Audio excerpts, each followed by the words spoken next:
Hello friends and welcome to my first Elden Ring video. Today I want to go over confirmed information regarding Elden Ring. Let's jump right in with the timeline while we watch the trailer one more time. On second thought, let's skip that. In an interview with Bandai Namco, Miyazaki had this to say. Development for Elden Ring started just after development for the Dark Souls 3 DLC had ended. At the time, Elden Ring was being planned as a more classic fantasy title, compared to others that were either being considered or already in the early stages of development. So, if I did the math right, Elden Ring has been in development for over 3 years now. I've been wondering, what kind of effects did the global pandemic have on game development? But that is another discussion entirely. Next, Miyazaki talks a bit about production strategy. The overall process of development has been the same as it was in Sekiro. While assigning co-directors to each project, I took direction over the various game design, art, and musical aspects of the titles. Sekiro's co-director is Kazuhiro Hamatani, known for his work on Ninja Blade, Bloodborne, and other titles. I wasn't able to find any named co-director for Elden Ring specifically, but if I had found his name, I would have butchered his name as well. If you know who it might be or have a guess, feel free to comment. Miyazaki briefly speaks on development schedule and staff. We tend to space out the development peak for our projects to make use of what little time we have. However, being able to share a vision with the co-directors as well as the development staff has allowed us to build a trusting relationship, which makes this kind of development style possible. I am incredibly grateful for them and their hard work. Let's move on to genre. You may be asking yourself, what type of game is Elden Ring? It is a third-person action RPG. Unlike Sekiro, which has a heavy focus on action, Elden Ring puts more focus on RPG elements. Of course, we're not shying away from the fun, responsive melee-based combat, and these elements will be present as well. Earlier I had said this title focuses more heavily on RPG elements.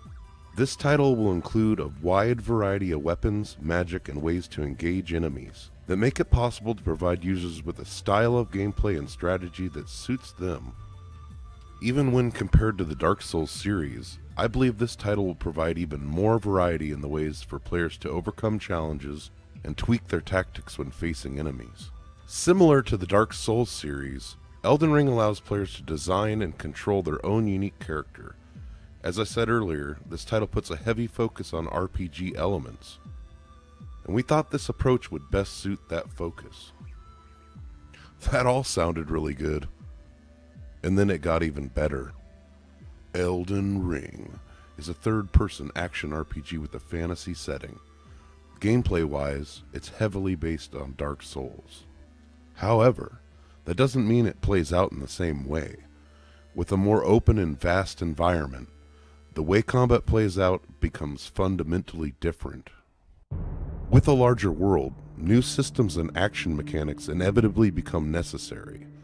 In that sense, I think that Elden Ring is a more natural evolution of Dark Souls. So what makes Elden Ring different than a Souls game?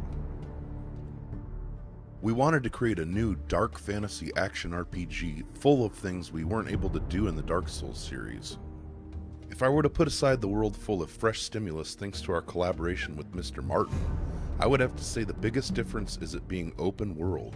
Due to this, the scale of the world and its narrative, as well as the depth and freedom of exploration, have increased dramatically. It is without a doubt our biggest title yet in terms of sheer volume. There are many definitions to the term open world, and I might not be phrasing it correctly, but we have simply tried our own approach to a game with a large open field to play in. It is a world full of danger and threats, as well as many areas ripe for exploration. Among those areas, you will also find intricately designed, multi-layered castles and such. Alright, open world sounds nice. But tell me this, what does the name mean? Elden Ring is the name given to a mysterious concept that defines the world itself. The Elden Ring is a mysterious key element in the foundation of the world we have created. It forms the rules and rhythm of this world, but as you can see in our trailer, it has been shattered. As the trailer at the conference implied, this Elden Ring has been shattered. The significance of this will be one of the most important themes of the game. That's about all I can say at this point in time.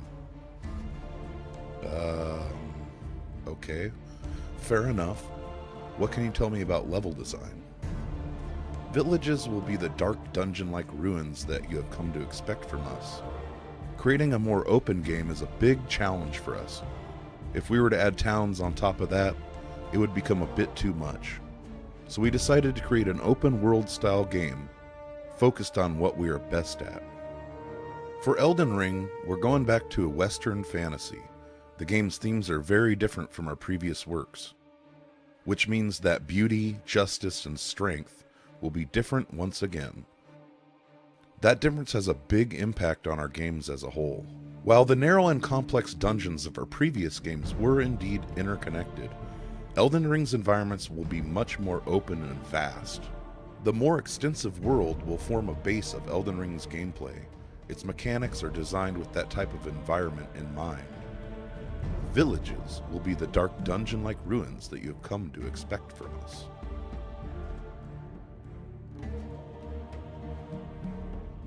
I guess my last question is this: what can you tell me about bosses?